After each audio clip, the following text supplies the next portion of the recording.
it's kind of baffling how people could go years or even decades with this sort of insulin resistance without even knowing it's there, right? I mean, it's just such a missed opportunity, and it's so important to measure not just fasting glucose, but fasting insulin.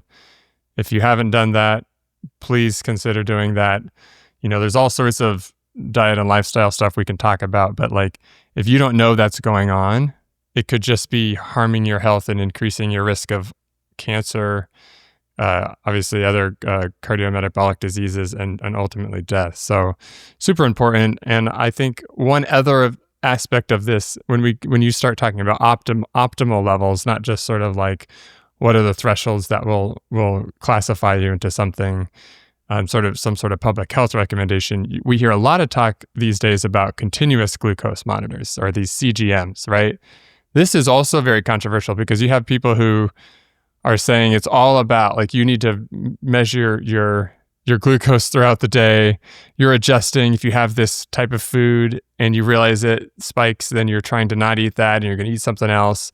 There's a bunch of potential problems with that. Can you tell us a little bit about these CGMs and what are the pros and cons? How do we think of these in a balanced way?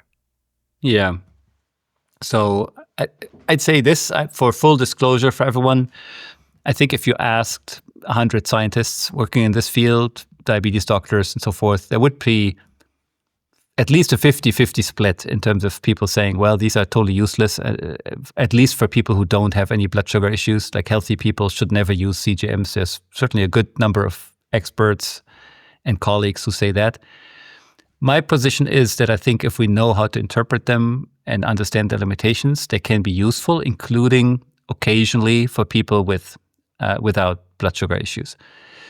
I've made a couple of videos about this, and I'm pretty passionate about people understanding how to properly interpret this. So number one, maybe I would say, is if you get your CGM, do not obsess over every little up and down in your numbers. I think, as I've just explained, being chronically stressed in and of itself makes you insulin resistant. And that's not a good thing. You can actually just worry yourself. You can worry your blood glucose levels up. Like, if you worry enough, your blood glucose levels will rise because you become so insulin resistant, your pancreas may not be able to make enough insulin. So no one's ever gotten healthier by worrying excessively about every little thing. So here, I'd say take a bit of a chill pill with your CGM is what I would suggest. Have some intellectual curiosity about it. You'll eat your sourdough bread with your avocado and see it go up, and you're like, oh, interesting. And next time you'll eat, and you'll just have this type of curious attitude. And really look at the long-term patterns. Like, don't look at any one meal and just obsess over it and be like, oh my God, like, I've seen these videos of influencers, and they have hundreds of thousands of views on these videos where this woman was eating like 5 bell peppers, right? And she was looking like in life, like she was looking during the video, she was looking at the phone like, oh my God, it's going up, like 120, like, oh my God, it's 125 milligrams per deciliter. And she swore at the end of the video never to eat bell peppers again. They're toxic to her body. And, there's so much wrong with this picture, right? Because you got to go full carnivore so you don't get any.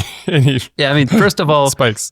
The type of blood sugar spike that she described there, and maybe that's my next topic, wasn't really a spike, right? As I've explained earlier, the data are fairly clear that in normal, healthy, glucose-tolerant populations, our blood glucose level is kept in the 70 to 140 milligrams per deciliter range about 98% of the time. But even in fully healthy people, sometimes it goes slightly above or slightly below. I found it in healthy people, it never goes above 180 or so milligrams per deciliter. So if it does go above 180, that's what I would actually consider a spike. But what that means is, let's say a healthy person who has normal glucose tolerance, let's say your fasting blood glucose is 90 milligrams per deciliter, right? You'll have 90 milligrams per deciliter to go until I personally would call it a spike, right? If with every meal it goes to almost 180, that's probably still not ideal. But if it goes to 130, 140, 150, comes back down, and within about 2 hours it's back to your normal, that I would consider consistent with normal glucose tolerance. And so that's actually, if we look at just large groups of even young 20 to 25-year-old athletes, that's what their blood glucose responses look like. Now, in the light of this, I find it very concerning that there are a number of influencers out there whose entire business model, let's say, seems to be based on making an increase in blood sugar by as little as, say, 30 milligrams per deciliter seem problematic. And there's a couple specifically of people, of influencers I know, who basically say that anytime it increases from your baseline by 30, it is a spike. It's an undesirable and not physiological spike that should be avoided. And I really, really strongly disagree with that, simply because increases by 30 or even 40 or 50 milligrams per deciliter are routinely seen in the healthiest people on the planet after meals, right?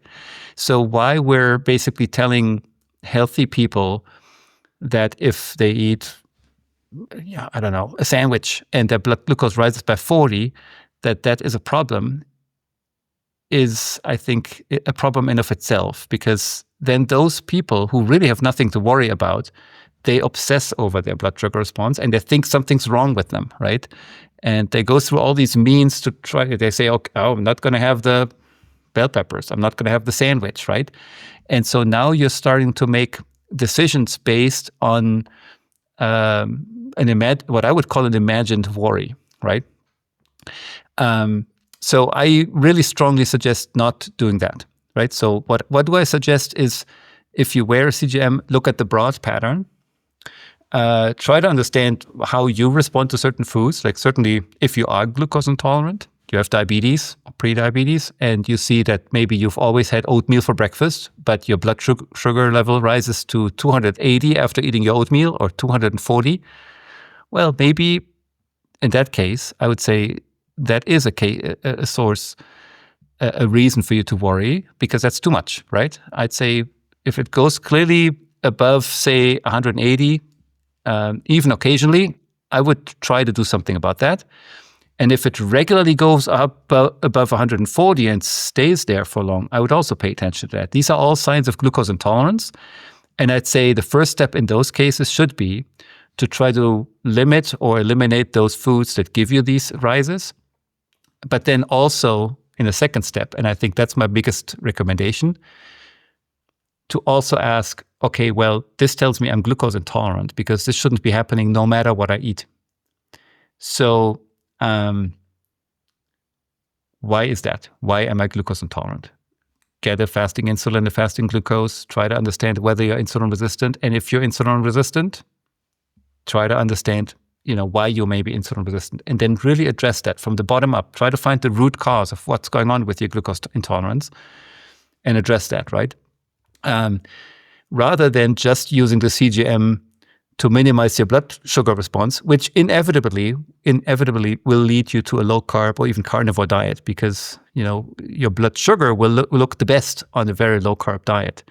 Mm-hmm. But that's only because we don't have a continuous fat monitor.